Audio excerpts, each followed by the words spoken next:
right, well, good afternoon, everyone. It is a pleasure to be here. As just announced, my name is Malik Brown. I will be serving as your moderator for this session.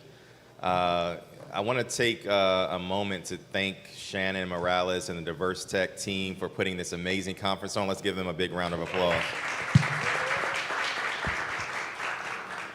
So we're going to jump right in. My job is easy, which is to really facilitate a really amazing conversation with some amazing leaders in tech. We're going to start with a round of introductions, and then we'll jump right into the conversation, and we'll leave some time at the very end for your questions. So I'll start to the left of me. If you wouldn't mind just introducing yourself, name, title, and the core of the work that you do. Hi, my name is Tina Marie Gully. I'm based out of Seattle, Washington. I'm at Ada Developers Academy. I'm the CEO there, and I'm super passionate about fostering community, bridging accessibility gaps that are happening in tech, and just driving meaningful change through education and empowerment. And I lead a nonprofit where I get to do a lot of those things around workforce development and upskilling, reskilling, all of those good things. Hello, everyone. My name is Charity Tucker. I am the Director of Workforce Development at the Urban League of Philadelphia. Have a background within HR as well as also workforce development, labor relations, and a few hosts of other things. But I truly enjoy and value the work that I do at the Urban League, which is really around bridging the digital divide and also the gap, as well as also providing free and low-cost programs to help others get into the tech industry, a host of other programs as well. So happy to be here. Hi, everybody. My name is Joshua Park. I'm the Managing Director of Perscolis Philadelphia. Started my career about 25 years ago as a middle school math teacher at Sulzberger Middle School. I don't know if anybody knows the burger. Hey, there you go. There's always somebody. Worked at Sylvan Learning Centers for about 10 years after that.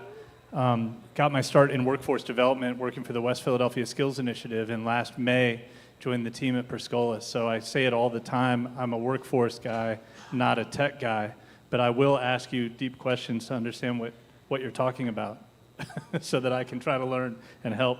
Perscolis is a place that believes that talent's everywhere, but opportunity's not. So we have no-cost training programs that are designed to really bridge the gap, particularly in Philadelphia, for people that typically come from historically underrepresented and unresourced neighborhoods. That's the real key for us. The future of work is inclusive. It has to be. And so that means that we have to create opportunity for people that haven't been offered it in their lives. So that's what we're trying to do here at Perscolis.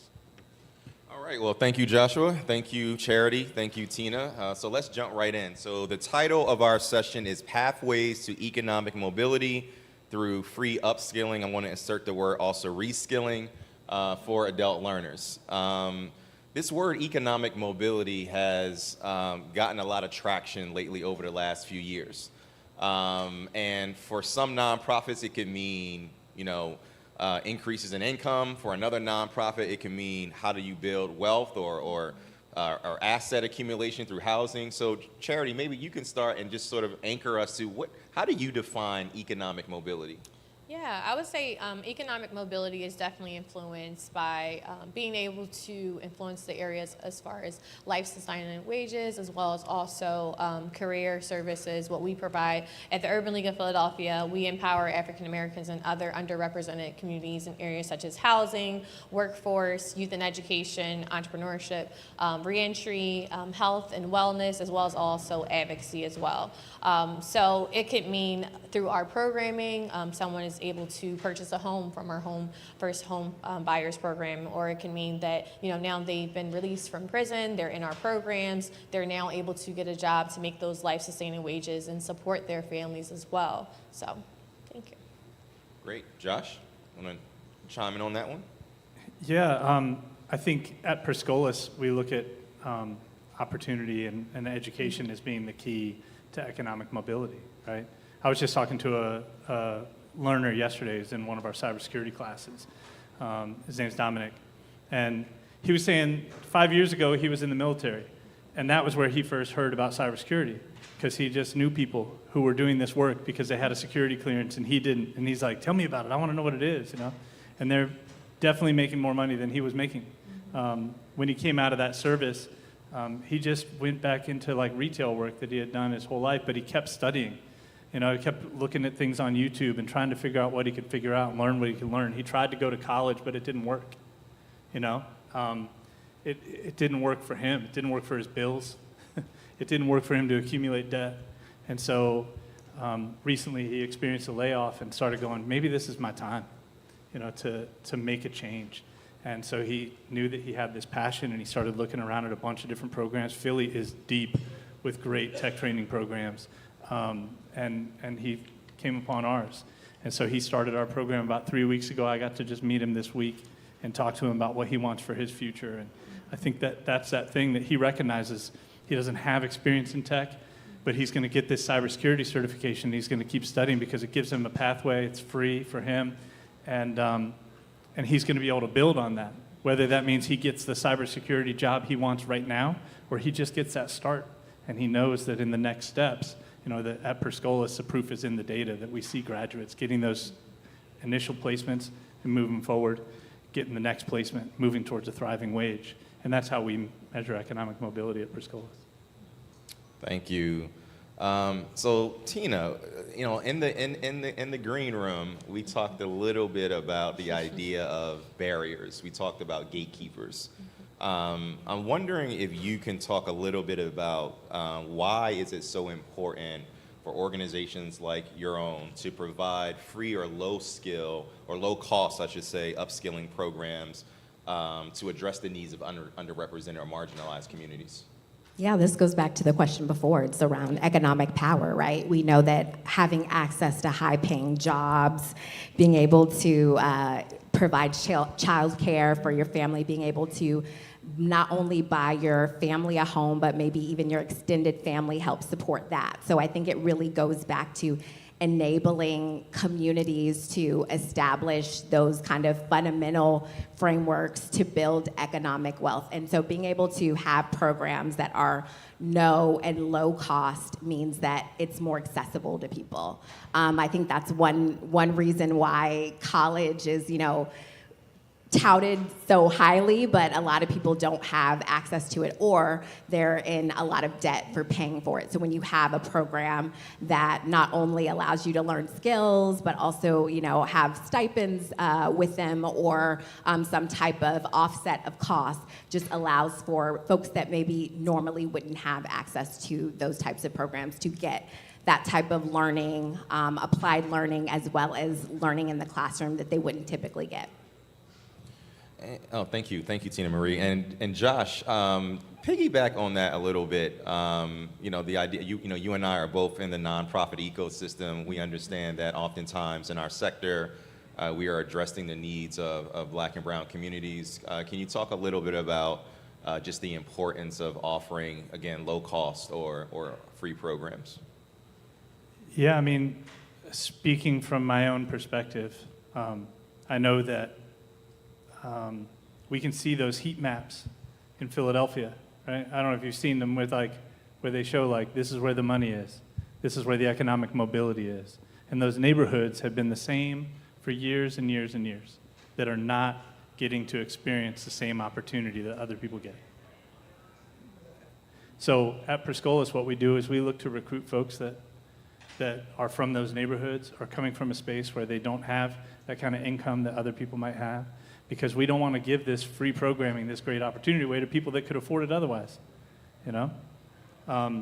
We're trying to unlock potential and change the face of tech by having a really solid recruitment model that invites as many people in as possible who wouldn't otherwise be able to attain to it.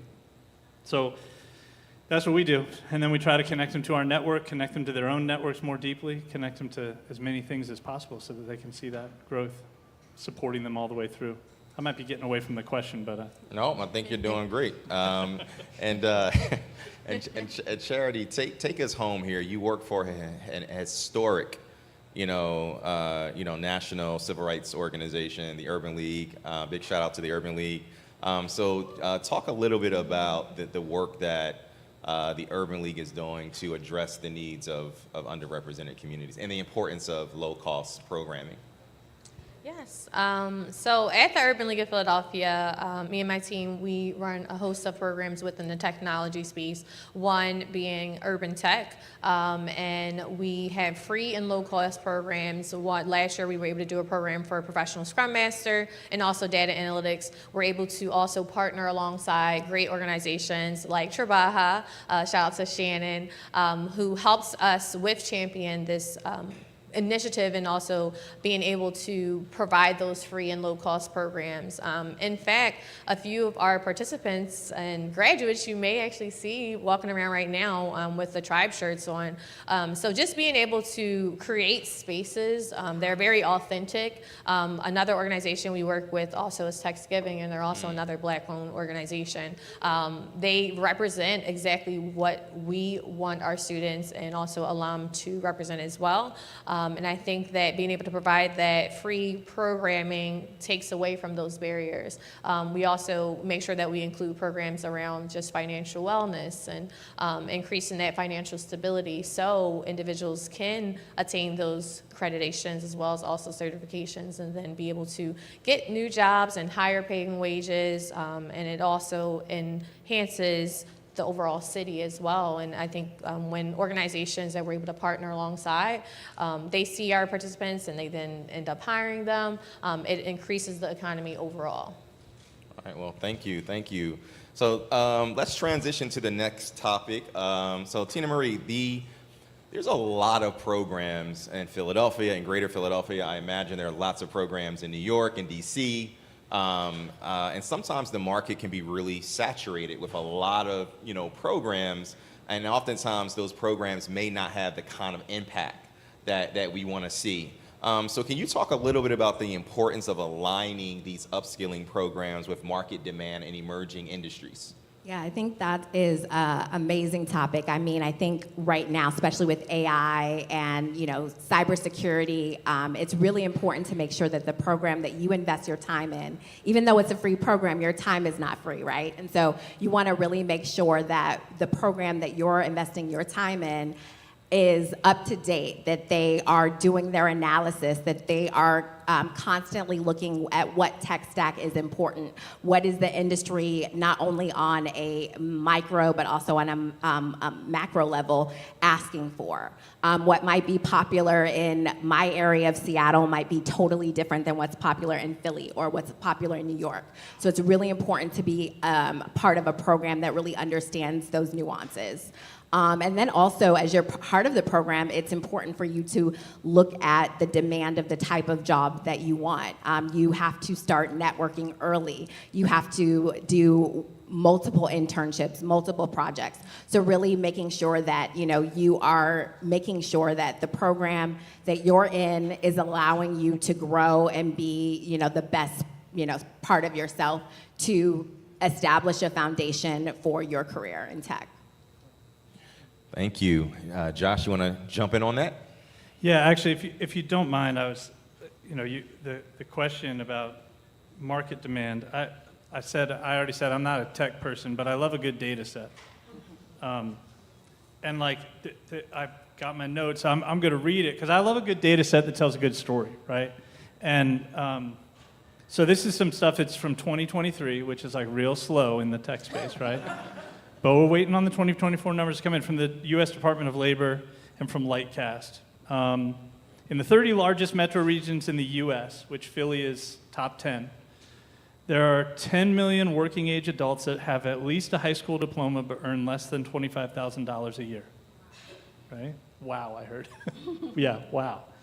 And on Philadelphia's Prescolas campus, our learners' pre-program wage is about $19,000 a year. So right in that spot.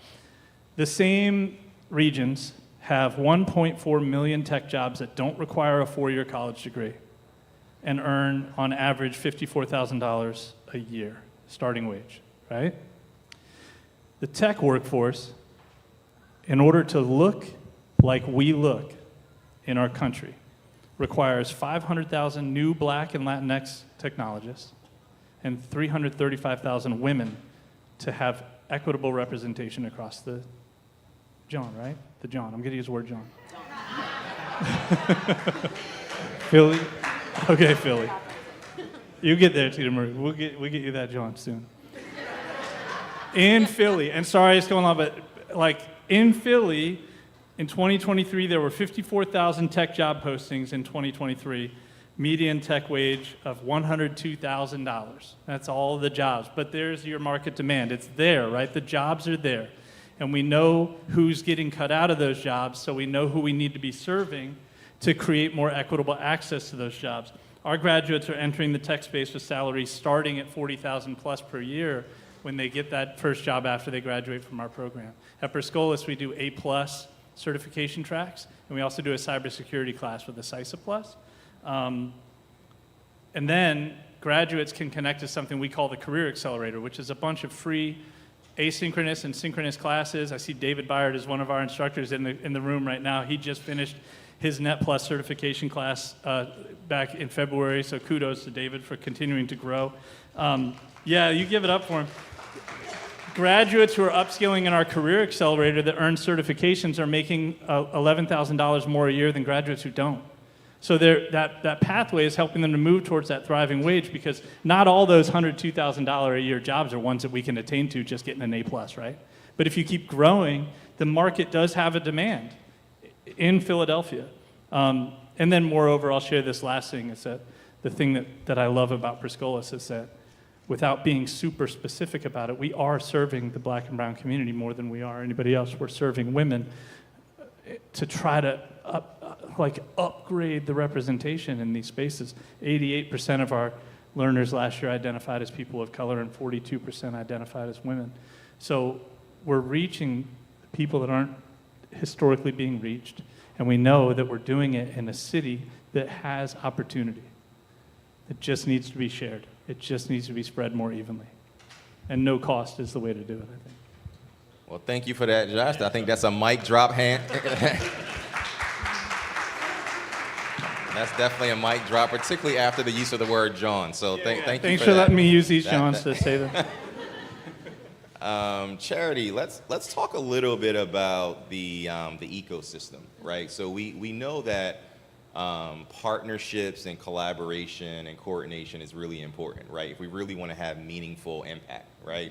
Can you talk a little bit about the work that the Urban League does to engage corporations, business, other nonprofit, community-based organizations, and the role of city government and state government, and how all of these entities sort of make up the ecosystem when we're trying to expand opportunity? I definitely think it's all around social responsibility. With Urban League in Philadelphia, we are true to our mission, true to our brand. We always have been. But being able to bring more individuals that are decision makers in the room allows for change. So we, on a regular basis, as I mentioned, we partner with small Black-owned organizations as well. Entrepreneurship, we also have an entrepreneurship center at the Urban League of Philadelphia. But putting them all in the same room provides for that direct access for our students. It allows them to be able to see those that are, executives or within certain realms and see themselves. And a lot of what we do as well is being able to provide those authentic spaces. So on a regular basis, we collaborate with Trabaja for their Tech Thursdays every Thursday. It happens every third Thursday, monthly as well. And we just provide those spaces, right? Because through those opportunities, there are connections that are being made that are very organic. And then from there, job opportunities come as well. And it allows those organizations that sometimes can seem scary to our participants to just be seen as human, as well as also very just, oh, this is just another person. Google is a company I've always been interested in, but now here I'm at an event and there's a Google professional. Let me just take the time to just talk to them and chat with them as well. So. Oh, Oh, thank you. Tina Marie, you want to jump in on that one? Yeah, a core part of our flagship program for software development is working with corporate partners. So the Microsofts, the Amazons of the world, but we also work with Khan Academy. And so part of that learning, so you have the classroom aspect, but the other aspect is really the applied learning through your paid internship. And so not only are you building the skill set, but you're also building your network and you're building your experience. So that's one core element of it. The other element is that we've partnered with, not only city, but federal folks as well to offset the cost for organizations that aren't as big, that can't afford to be a traditional partner. And so what that means is just making it more accessible to have these types of programs, these internships, these apprenticeships in the organization. So that way we can diversify the type of experiences that our students have. Awesome. Thank you for that. I just got the 5-minute warning before we go into our 10 minutes of Q&A, and I think we started a few minutes late, so I'll try to catch us up here. Can you talk a little bit about, and this goes to sort of a quick fire round, so anyone can jump in here. Talk a little bit about some of the strategies that you guys employ to overcome challenges faced by adult learners, such as time constraints, raising a family. Sometimes there's food insecurity, housing insecurity, lack of digital connectivity. Can you just talk a little bit about just strategies, solutions, interventions that you're doing to address those challenges? Anyone can jump in. I can speak to it first. For us, we know that because we generally serve people of color, we know that they're already economically disadvantaged because of systematic racism. So we have a lot of those programs built into what we're doing. We have hotspots, we have laptops, we have childcare stipends, we have stipends for other necessities that folks need. We also have mental health services. Before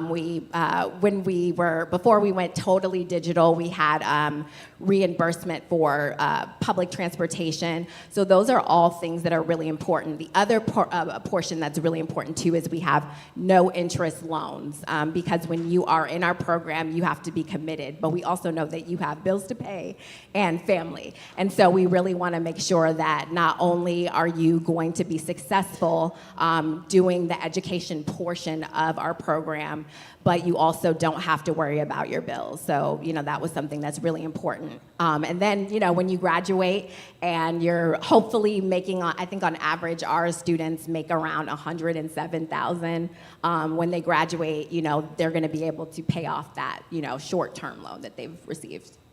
Awesome. Charity, Josh? So I would say for our programming, it's all free. None of our programs have a cost at all. We also provide those opportunities for them to attend different tech conferences like Diversitech and several other conferences within this region. Another thing that we do, we also have digital literacy training.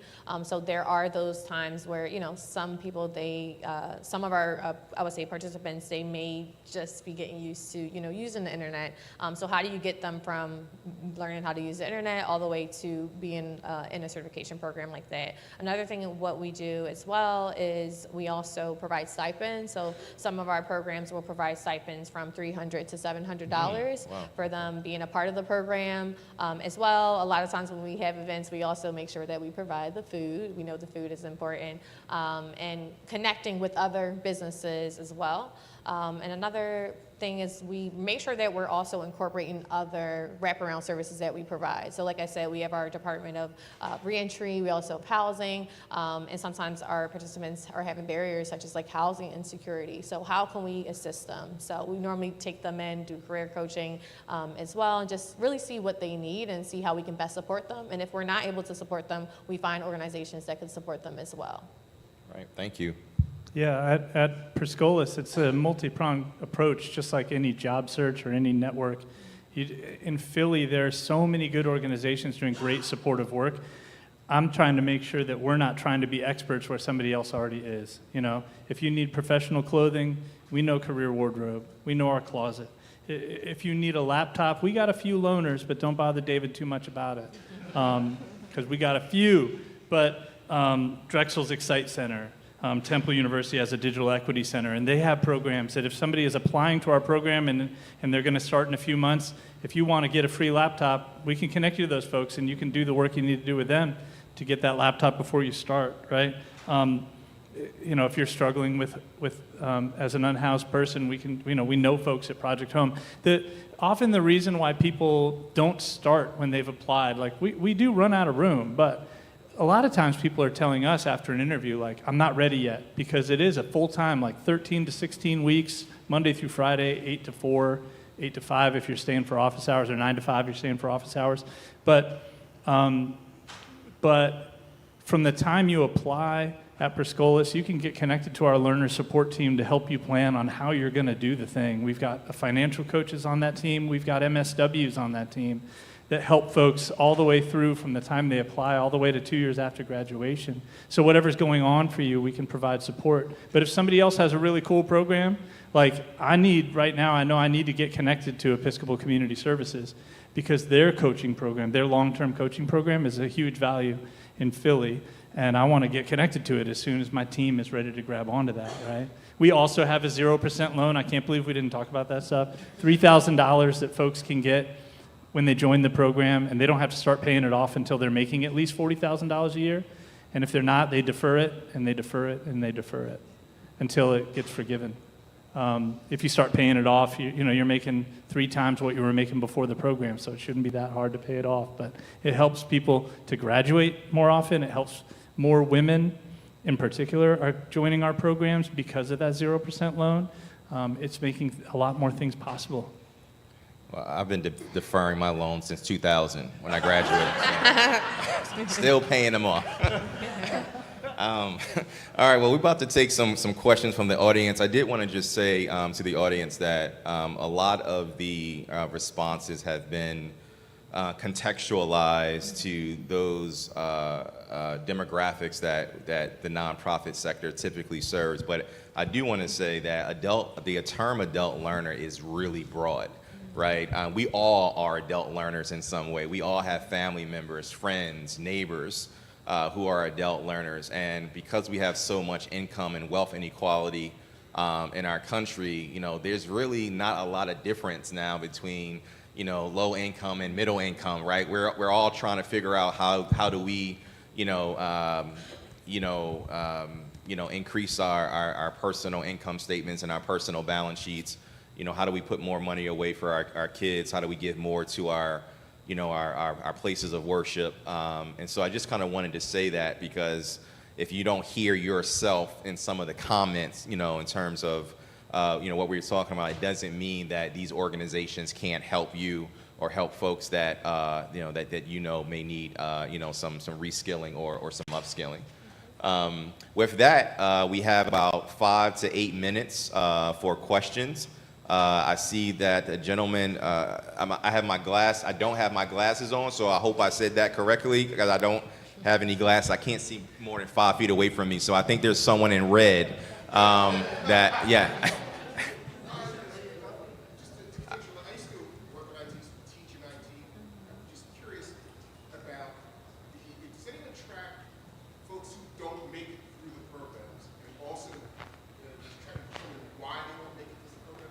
I'm sorry.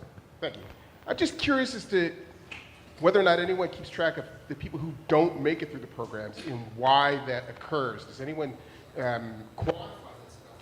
And does anyone have any comments on, I think, a big issue, which is the issue of how comfortable people are talking about people's ages?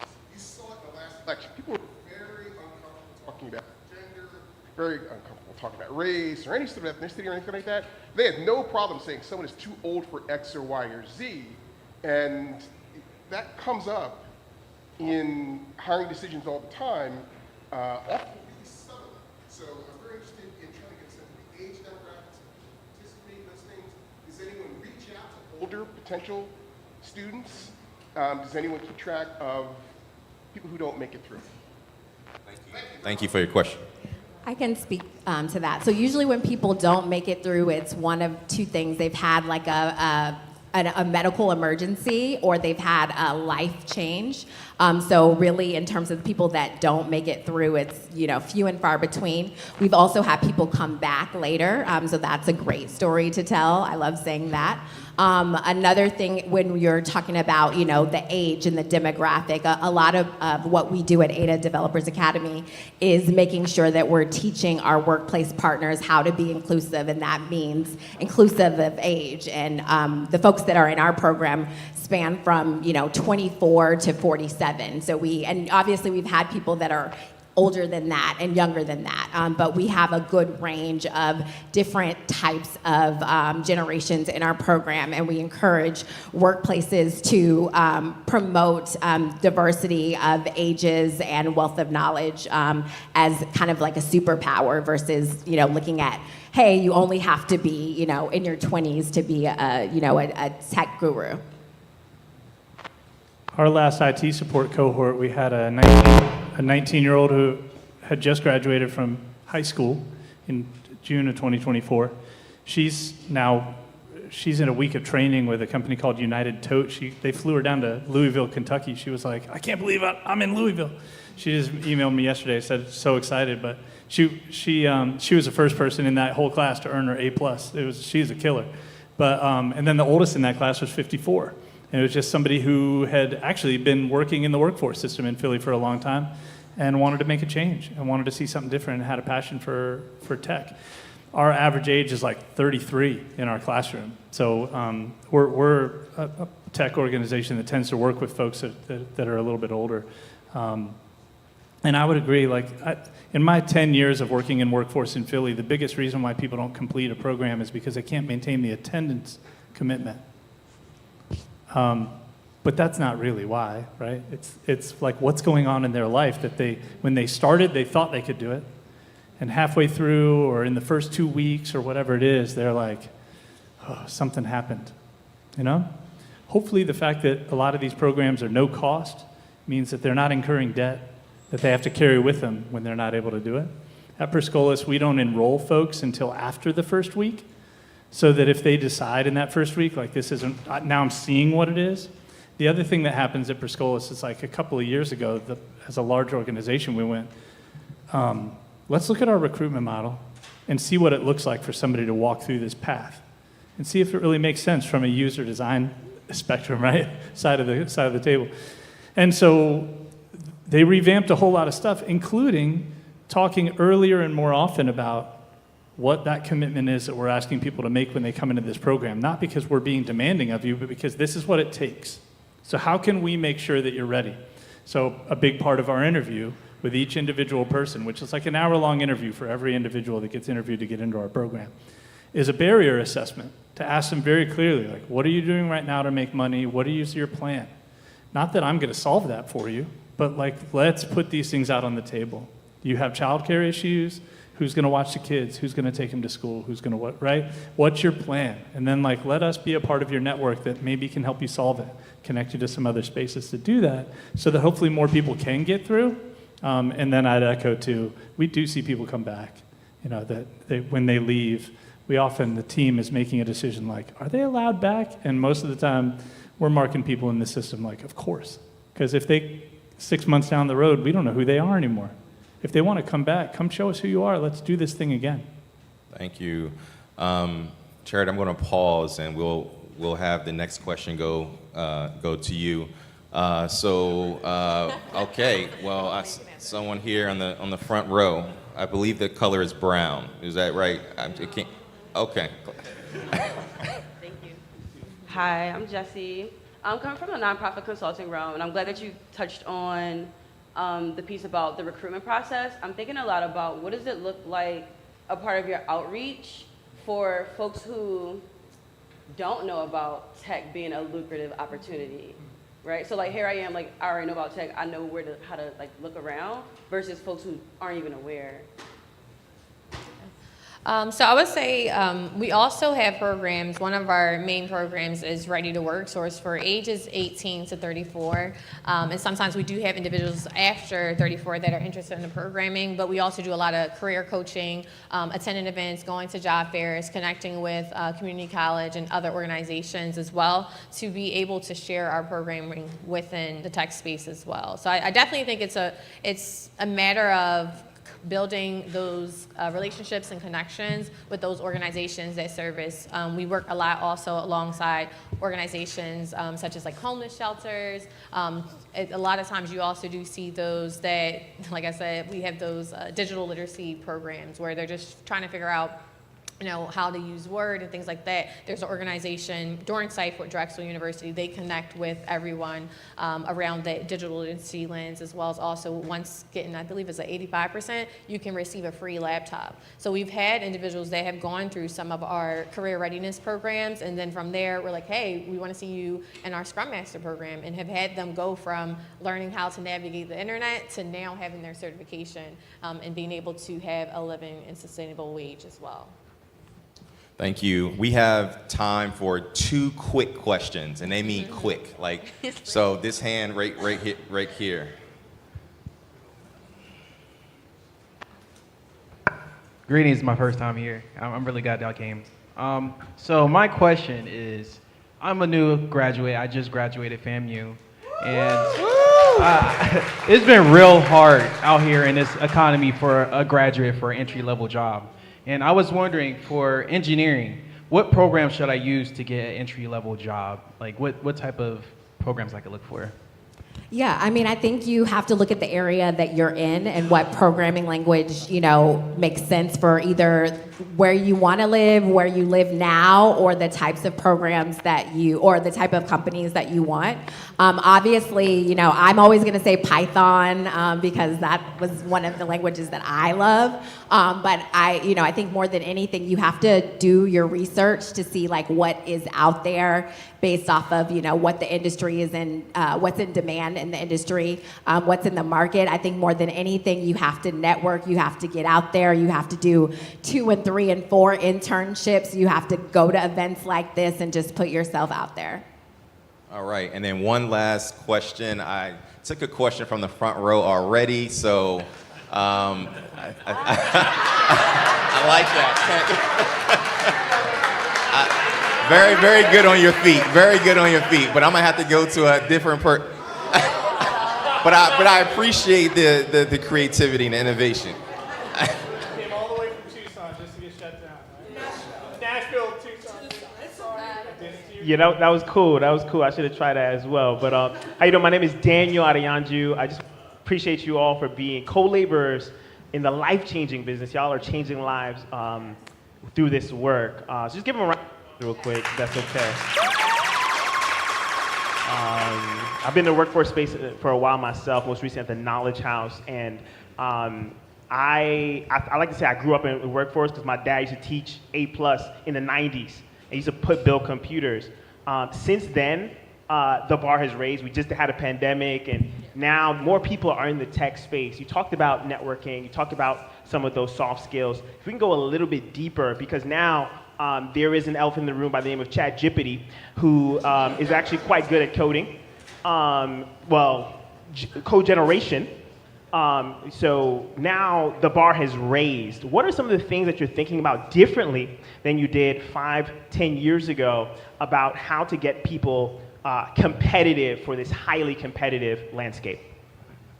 At Perscolas, 80% of your time in one of our programs is going to be spent with those tech instructors, getting ready for that high-value certification, right? 20% of your time is spent in professional development, which doesn't mean I have something I have to teach you. It means let's align your skills that you have. Let's align your prior experience with where you're trying to go. Let's make sure you know how to add this tech knowledge into your story that you're telling. You know how to answer the questions that are coming along that might be different in your life or might be new because you're upskilling or reskilling into a new space, right? Making sure that all the tools, right? Resume, LinkedIn. Once you got your LinkedIn built, you better get a profile on Trabaja. You better get on UPro too, and all the things. You got to be organized, right? But I think that, working for an organization, and we all do it, that we're paying attention to like, not just putting those tools together, but like, how do you set your goals and run after them? How do you look at the professional landscape? What tools are you using to do that studying, to know what coding language you're going to study or what upskilling course you're going to take when you're done here? What do you do with imposter syndrome? Right? Got to be prepared for that stuff. And I think that's what a lot of good workforce programs are doing, is spending that time knowing who their learners are and being in partnership with them to have those conversations about what it's going to be like out there, who you're going to meet, how you're prepared to meet them, but also like, let's build that network of support that says, this is a place you can go and talk about what real is out there and how hard it is, and find support and hold each other in that space. Thank you, Chair. 10 seconds, final thoughts. 10 seconds, I 9. would say, you guys can be more, like, but I would say definitely just remember to be your authentic self. You know, like Dan talked about as far as just the ChatGPT.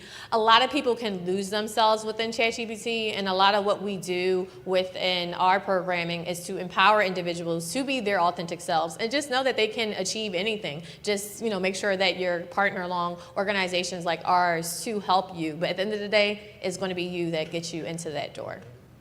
Final thoughts?